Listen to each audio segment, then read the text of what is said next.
Back at home, as the investigation into Lieutenant Governor Sylvia Luke continues amid her leave of absence, this year's legislative session ends in less than 2 weeks.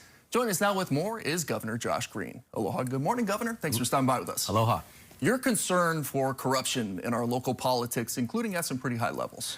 Yeah, it's a very big concern. That's why I had an independent investigation occur. Totally independent with the Attorney General and their team. They have a special division. And as people can see, it resulted in them being serious about it and ultimately the Lieutenant Governor stepping aside so she can handle this. I'm hopeful that there will be more bills that come to my desk to sign. We already have done a lot on corruption, but there's more to do. For instance, now there can't be fundraisers during the legislative process. That's good because that means special interest money has to kind of be put on the side. But there's so much more to do. And of course, usually it's just a few individuals making very bad decisions. I want to say one more time, it's not my place to be judge or jury. So when I asked Lieutenant Governor to just to kind of take a leave of absence, she did the stand-up thing in that case, which is to take it as an unpaid leave of absence, and we move forward. I hope she'll have a chance to resolve this matter best she can with the Attorney General. In our politics, federally as well as locally, it's moved into a low-trust society. How do you feel like political officials gain back public trust? Well, I've been fortunate to always earn people's trust by working as a doctor, working in homelessness and housing. I try to stay above the fray, but it just is a process. You know, it's been many years where every single day I wake up and try to at least do the right thing. The problem is, of course, a couple bad apples can really make a terrible impression on the people, and that's what happened when a couple of the legislators years ago took bribes. That is terrible. They had to serve their time, and I think that was appropriate. But you build trust by being with people, by talking about the top priorities, and by being totally transparent. You know, I'm grateful to the people for trusting me, but you can't take it for granted. There was a Supreme Court ruling last decade called Citizens United that really changed the game as far as money in politics. It allowed a lot of corporate spending in politics.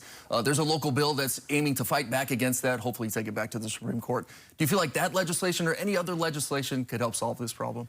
It could make a difference. The interesting part about this one is it would prevent this kind of spending here in our state, but it would not prevent spending from the outside. You know, you have a lot of big super PACs from the outside that would weigh in, and then it becomes, you know, outside forces controlling us.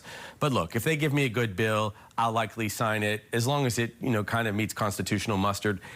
I don't like to see negativity. I don't like to see special interests do negative attacks. That's why whenever anyone supported me, I kind of always sent the message out into the universe, don't attack my opponents. If you want to say something positive about me, that's okay. That is the way people probably should exercise their free speech. But it's tough now because everyone knows there's too much money from the outside looking in. Look, there's hundreds and hundreds of millions of dollars at the federal level trying to skew politics across the board, Congress, Senate, the presidency. It's gotten pretty gross, and if we can do something to damp it down, that would be good. Speaking of bills on your desk, the end of the legislative session is on May 8th, just 12 days away. What would you like to see the legislature do before then? Well, it's crunch time. So these next 2 weeks, the legislature will need to get together. They'll need to compromise. What I'd like to see is them preserve as much, if not all, of the tax breaks that we passed. We passed the most historic tax break for workers in our state in history. Well over $4 billion, actually a little over $5 billion once you calculate all of the benefits. I'd like to see that preserved, but they have to give me a balanced budget because that's in the Constitution. And it's not just for like this year or next year, it's for a 6-year period. So they're going to work hard. They're going to, I'm sure, compromise and work together. They will look at the tax breaks, but also we can tighten our belts. That is totally fine.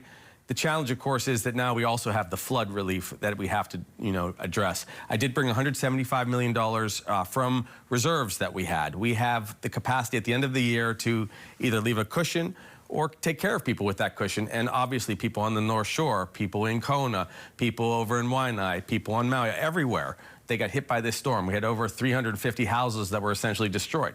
We had roads that were badly damaged. We lost a hospital. I have to fix those things. Meanwhile, we're going to wait for some federal support, but I did make the case, and I believe that we were the only blue state that got approved for the major disaster declaration from the president's administration.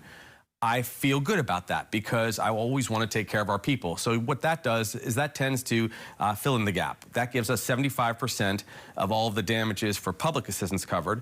And now we move over to the individual assistance. So if people lost, you know, some of their household items, or they lost their business, or they lost goodness knows, part of their own driveway or anything, we can get some of that money back for them too. So my job is to kind of keep an even keel, keep my head about me, and work with anybody that will help our people. So I want the legislature to make a compromise and work together and solve this. Give me the capacity to care for our people that got hurt by the flood. We still have some damage from the fires even. We're getting that money too.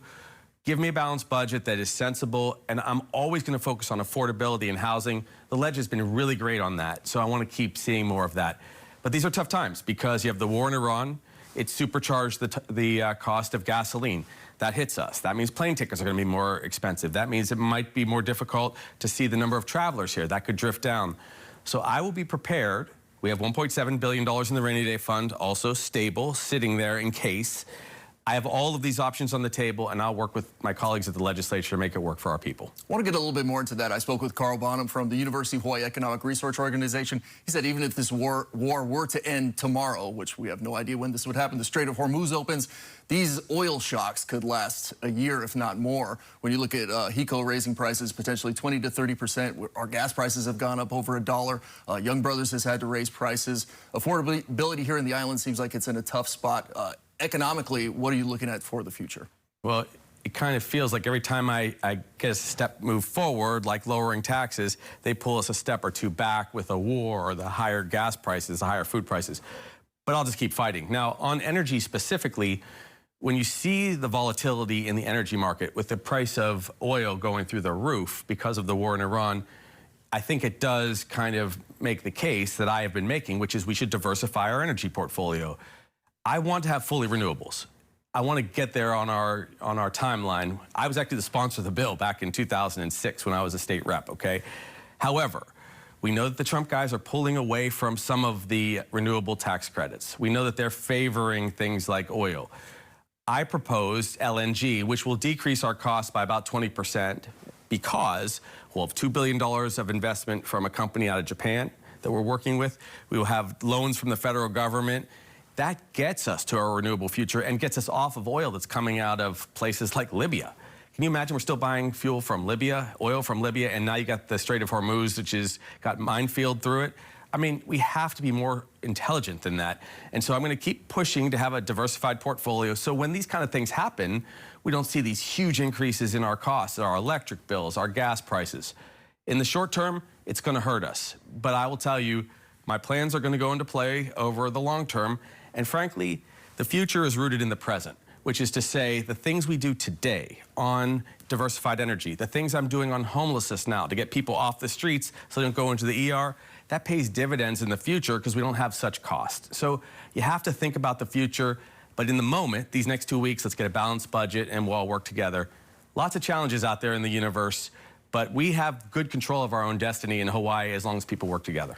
I want to finish up what we started. The Lieutenant Governor announced that she is not running for re-election. It is an election year. You're running for re-election. Would you prefer it to be the way we have now, where the people elect the Lieutenant Governors in the primaries that run with the governor, or would you like that to be an appointed position by the governor? This may sound like it's against my own interests, but I kind of like the election separately. Look, I like the people to have a decision.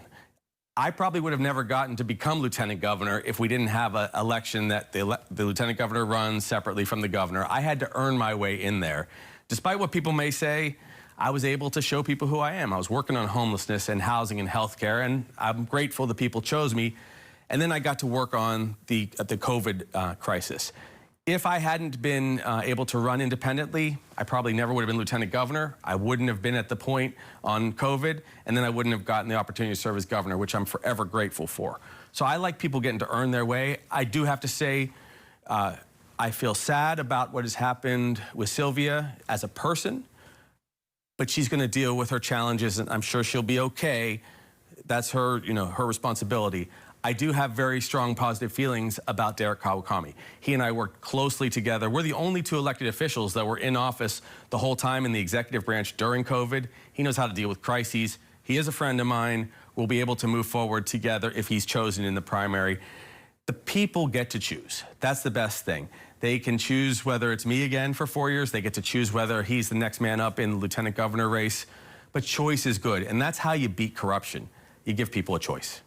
Governor Josh Green, I feel like we could always talk for an hour. We're out of time. Thank you so much for stopping by with us this morning. Thank you. Aloha.